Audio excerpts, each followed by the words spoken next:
Ja, hello and welcome to today's webinar.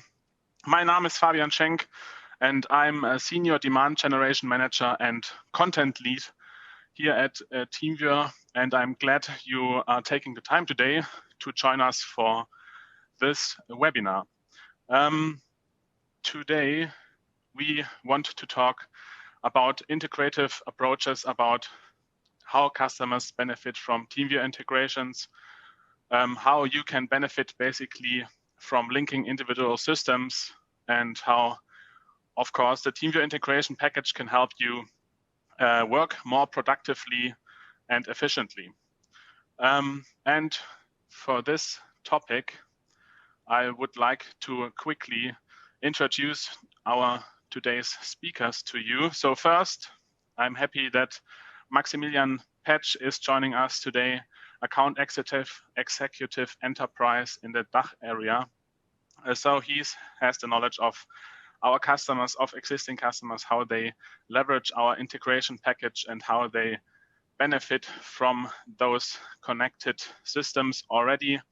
And a second, of course, not last, Silas Saifang, who is joining from as an enterprise solution engineer and will be able to demo and showcase a few of those integrations today.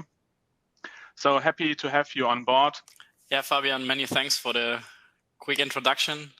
So just to run you through today's plan, we'll start off with the value of TeamViewer integrated experiences, then dig a little bit into a customer success example where we look at Henkel, who are using our integrations in daily operations, and just to share with you a little bit of the value that we are able to provide there. Then we will have Silas, who can showcase a little bit of the integrations themselves and a little bit of a demo. We'll then wrap it up with some key benefits and takeaways, and you'll have the possibility to get back to us on some questions in the very end. So without further ado, let's have a look into the value of TeamViewer integrated experiences. With the increasing complexity in trends towards digitalization, we are beginning to look at very many different kinds of different IT tools. And these can mostly be divided into 4 groups, being a UEM system, which is the unified endpoint management. It helps to manage and secure IT assets and applications, monitor device function, life cycles, and deploy or update software centrally. Then we have the CRM system, which is used for customer communication. You can manage your sales, manage your pipeline, manage your vendors, and plan your demands. And then the classic ITSM, which is mostly where historically TeamViewer was mostly used in IT service. So IT service management tools like a ticket system where people can approach, or can be helped with. They can send tickets, they can report incidents, and the service colleagues will be able to connect and support. And then the TeamViewer remote connectivity tool, of course.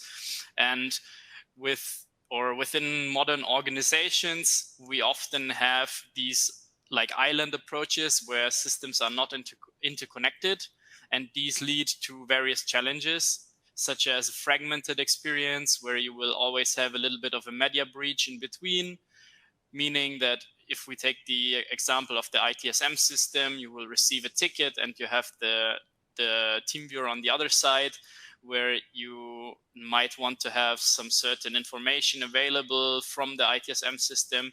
And that's where we have these benefits of like the integration.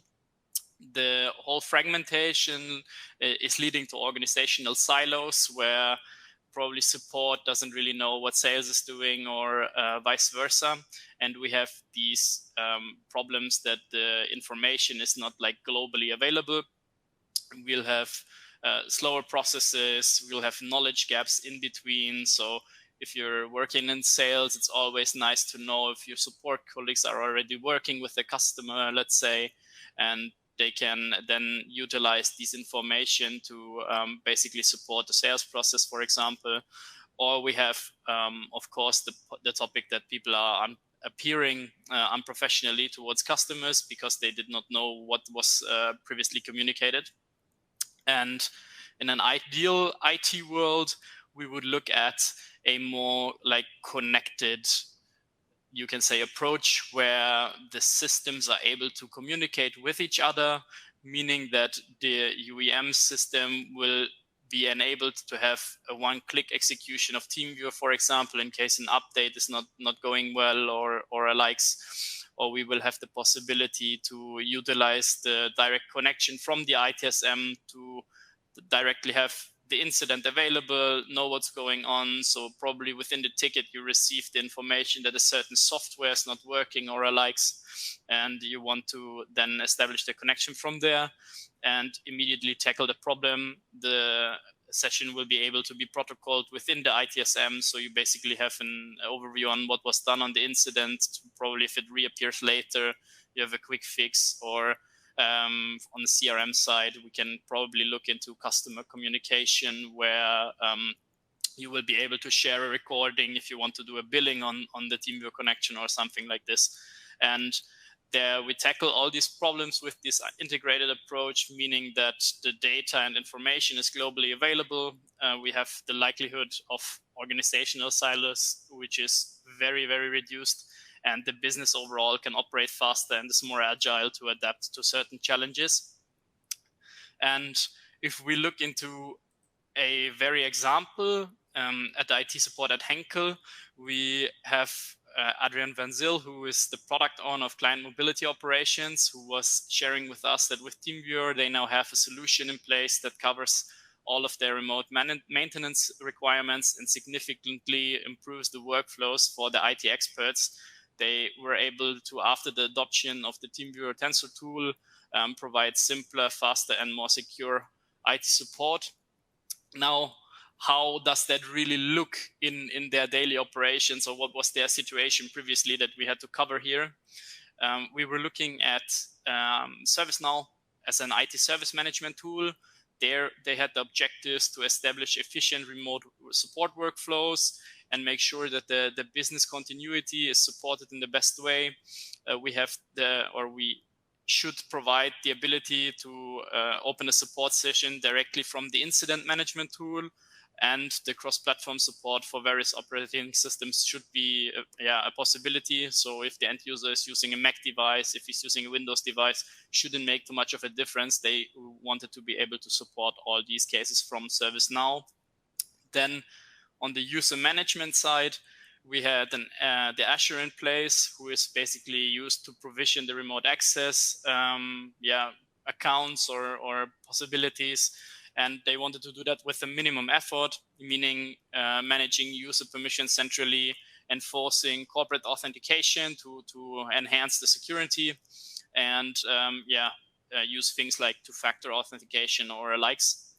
And then on the device management side, they were looking into Jump, or they are using Jump to basically deploy customized TeamViewer modules and manage the device life cycles, update remotely. And they wanted to be able to, like what I've previously mentioned, if an update fails, to have a one-click possibility to remote onto the device.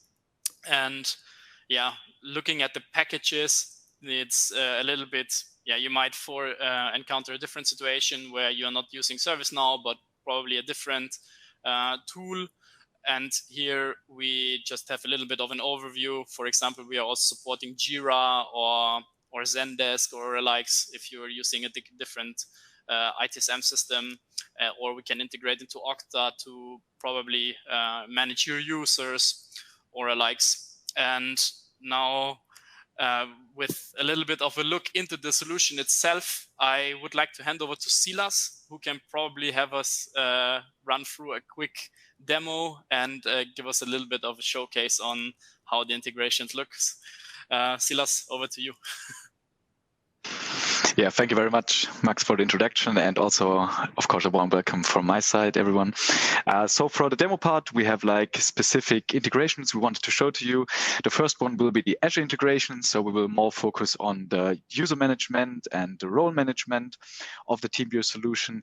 And then the other three solutions will be Microsoft Teams, Microsoft Intune, and ServiceNow. And these three solutions are more on a level for how I can connect to my devices. So it's more for the remote control in the end. With that being said, let's start into this. And first of all, we're going to have a look at the Azure integration. So basically what we have on the Azure side, what needs to be done to enable the integration is we need to create an enterprise application, which you can see on that slide on the left screenshot.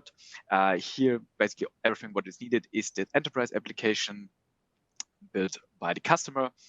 And with that integration, we have two possible solutions in the end. On the one hand, we have the enabling of the single sign-on, meaning that we have a more smooth login process for all our users. Also, you get the full control in the end, how and who is using the TeamViewer into your organization. On the other hand, we have a synchronization to the user management, meaning a skim provisioning from your Active Directory or your Azure Active Directory to our TeamViewer management console. And that is basically what you can see on the right screenshot. Here we have the chance to sync all your users who are willing and who should use the TeamViewer. In the end, they will be assigned to that enterprise application on Azure side and automatically synced with our management console.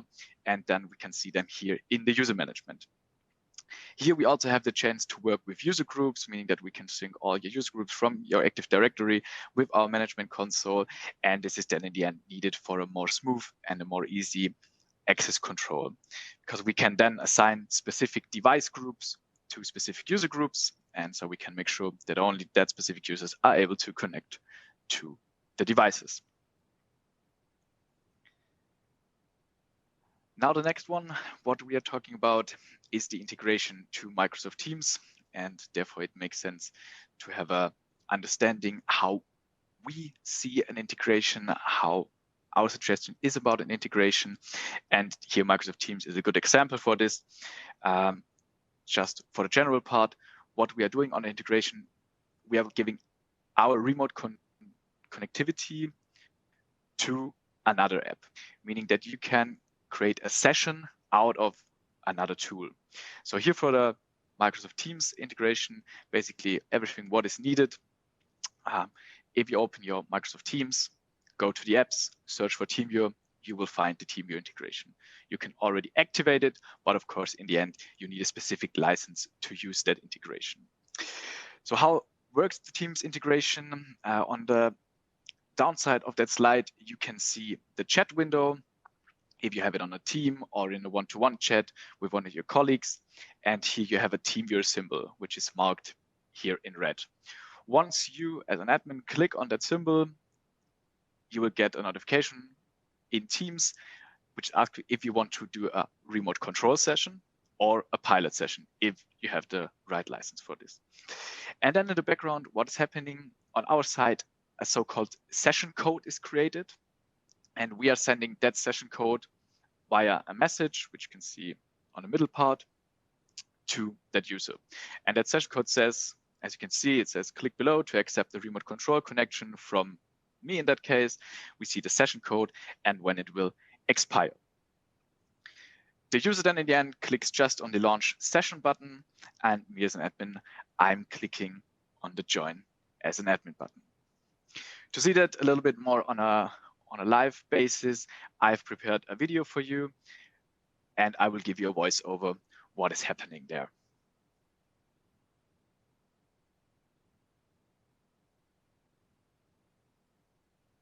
So to use the integration, you can just a text message wrote at teamviewer.com or use that button below, as we have seen before.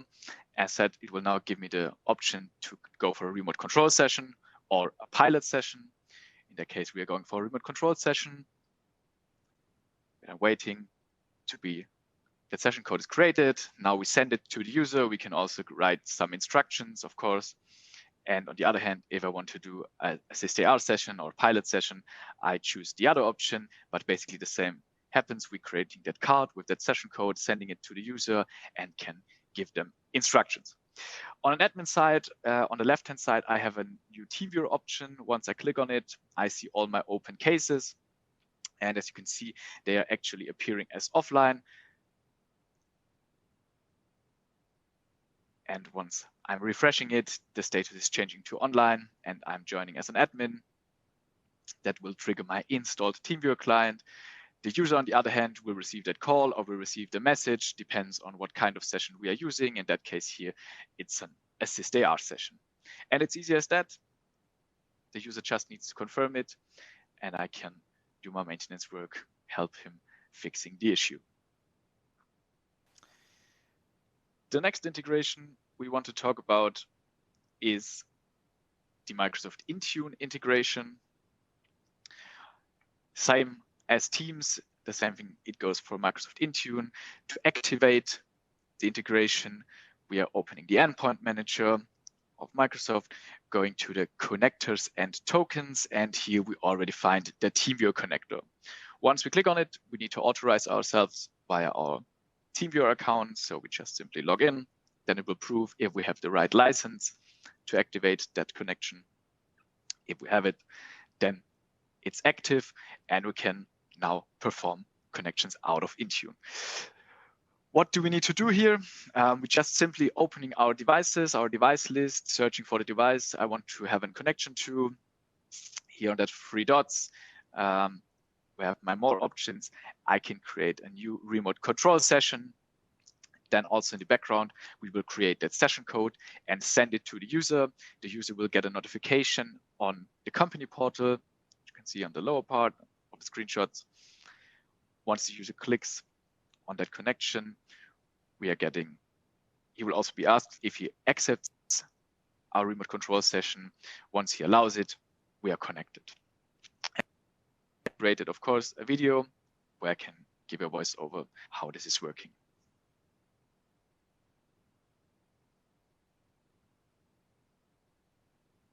As said, to activate integration, it's easy as that. Just open the endpoint manager, go to the connectors and tokens. There we have the TeamViewer connector. We click on the connect button, accept everything. And here we need to authorize ourselves by logging in to our account. Once this is done, the connector is active. And now we can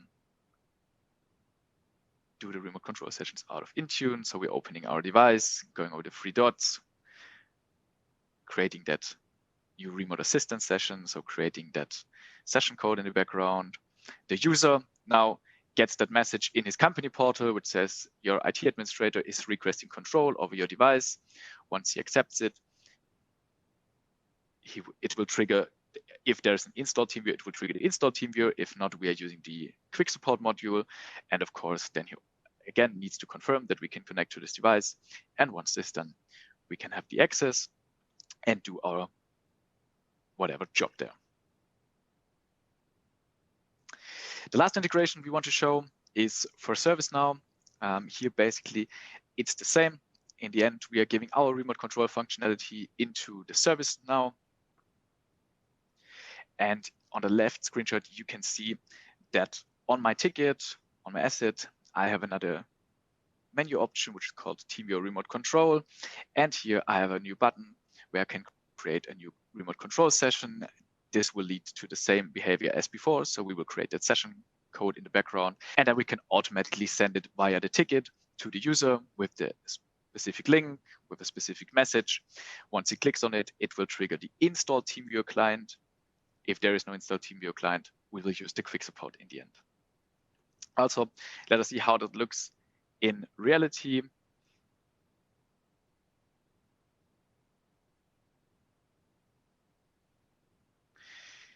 So as said, I'm opening my tickets here. I need to perform some actions because the written things lead not to a good end. So I need to connect to that device. I'm creating here that new remote control invite. Or if needed, I can also create an assist AR invitation Once I click on it, I will ask to log in to authenticate via my account to check for the specific license. Once I'm then signed in, I can now share that session code with the user, which is then automatically handled, of course, via ServiceNow, so via the ticket. And now I can just simply use the link, or if I have some predefined templates, everything will be automatically added. So the link, my specific message with instructions, what the user needs to do on his side to give me the access to his device. Then I simply send it to the user and wait that he will execute the link and give me the access to his device. Here on the remote control tab, as an admin, I have the chance to start the session.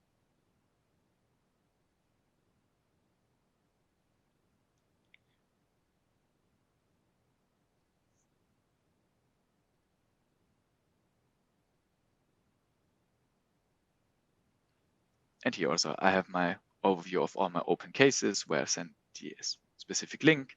Here we have now the end user side, the ones I want to help. We have here the ticket message. So the user clicks on the link, it will trigger the TeamViewer, and now the connection is established and I can perform my work on that remote device. Then I can just simply leave a comment in the ticket, what I have done, and so I have a good overview what is needed. I can also have unattended accesses to my mapped assets. So you can see on the right-hand side, I have the TeamViewer button next to the device name. And if I'm the manager of that device, I can even have an unattended access so that the user in the end does not need to confirm my connection. And that's it from my side. Passing the ball back to Max. Cheers, Silas. Thank you. Very nice that you gave us a little look into the different possibilities here. Just to probably wrap it up a little bit, we want to share some of the key benefits and takeaways that we can see from the integration suite.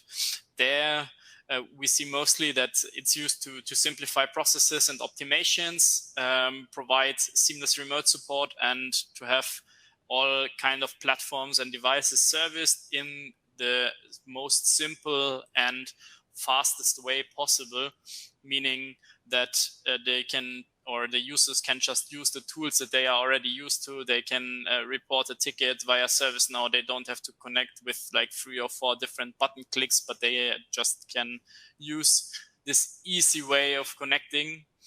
And we also have the possibility to divide that a little bit into certain groups. So on the one hand, we have the elevated productivity, which is just the faster issue and ticket resolution. We will have a higher first call resolution rate, meaning that there won't be a necessity for many different calls or sessions. We'll have a real-time efficiency reporting within the CRM or service desk platforms, and we will be able to basically generate a lot of cost savings from there just by the faster support. And of course, it's possible to service more cases within the same time frame, meaning that the average service time is lower. We have an increased efficiency for the help desk or customer support wherever TeamViewer is used. And we also have the possibility to enhance the scalability and automation because the things are integrated into different systems. You will be using your UAM system, for instance, to deploy TeamViewer with all the predefined settings and policies.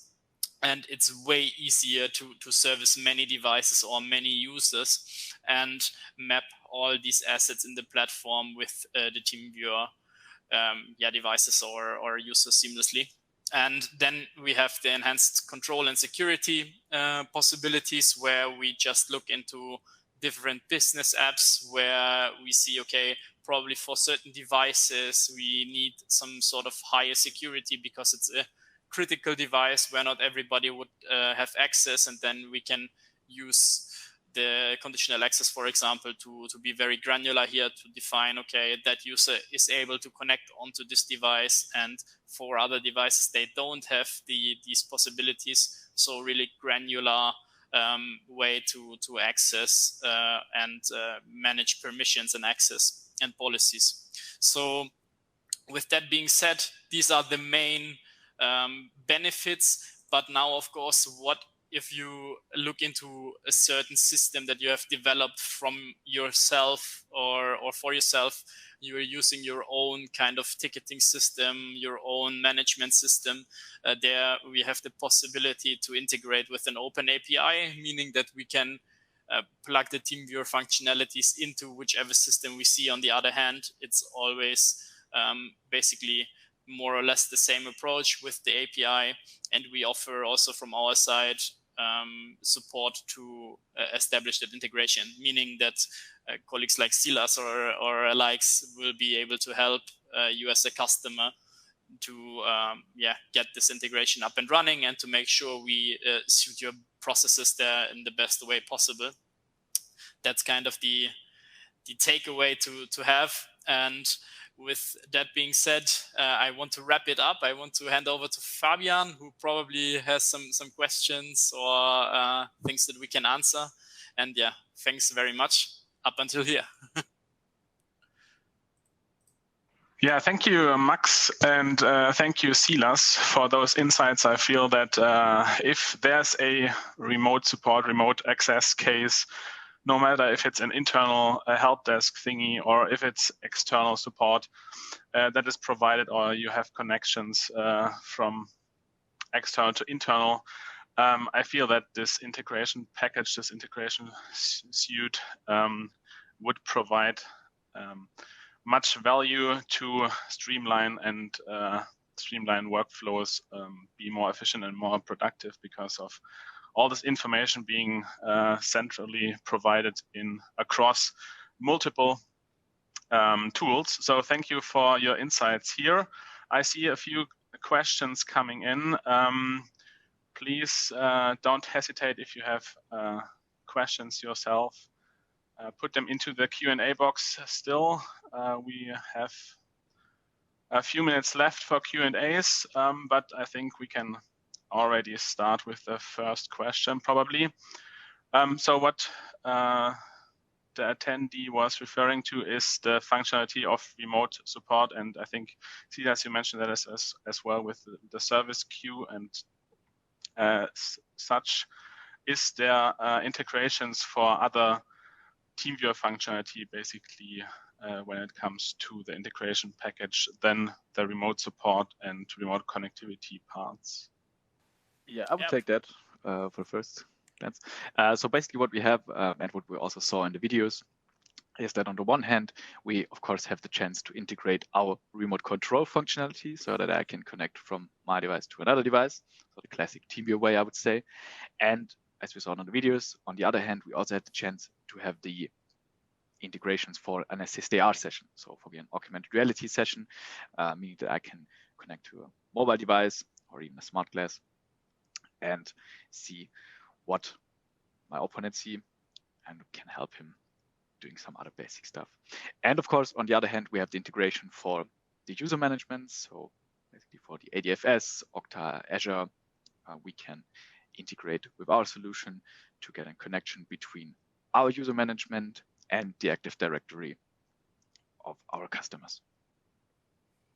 Yeah, probably just one or two individual things that I can add. So what we see, this is not like standard, but we have it sometimes that we are looking into like embedded systems or likes. And there we also integrate possibilities of using TeamViewer from a like predefined app, like a mobile SDK sort of thing. So if you as a customer have a service tool where your clients can reach you and you would provide that kind of support, that's also something where we can integrate the TeamViewer functionality, meaning that probably common use case for this is banking, because we have here very limited rights into looking on the device itself. We only want to probably see and help the customer service in their online banking, but you don't want to have the possibility to click or do something like this. So we need a very stripped down functionality from TeamViewer side and regulated functionality, and there we can also kind of integrate it in a more or less, yeah, you could say individual way to only have these certain access rights and not be able to do things on the device, because when you look into a mobile device, it might not be interesting what your mom is doing on WhatsApp, right? And there we can just have that to really be focusing on that app in particular. So that's probably one more thing to add. Thank you, Silas. Thank you, Max. So I think, yeah, there's always, in most scenarios, I would say, a chance for custom solutions as well. So if you do feel that the out-of-the-box solutions might not fit your current requirements, there's always the potential and possibility to talk to us directly. Next question would be if we could go a little more into the aspects of the setup of the integrations, as we have seen the demos. Maybe Silas, you can add something to this. Yeah, so as seen already in the videos, it's basically easy as that. So what is needed from your side, of course, is the active integration license, and you always authorize yourself using your TeamViewer account where the TeamViewer license is linked.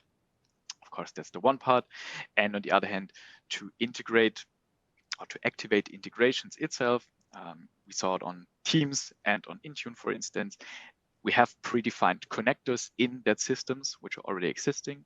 So it's simply click on that integrations connector, do the login, and the integration is working.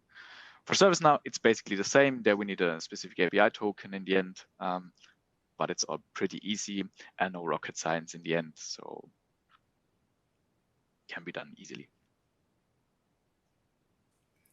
Yeah, I think also we have some certain basically setup guides. So we generally, to all customers, it's very interesting to look into our community, because there you can browse certain like setup things, and there is always guides and possibilities that you can dig into, and probably that's also something we can share in the post webinar email or things like this. So just to have these links available to, if you're interested in setting up a Azure connection, for instance, you will already have the process documented there and have a possibility to read through. Yeah, definitely an option.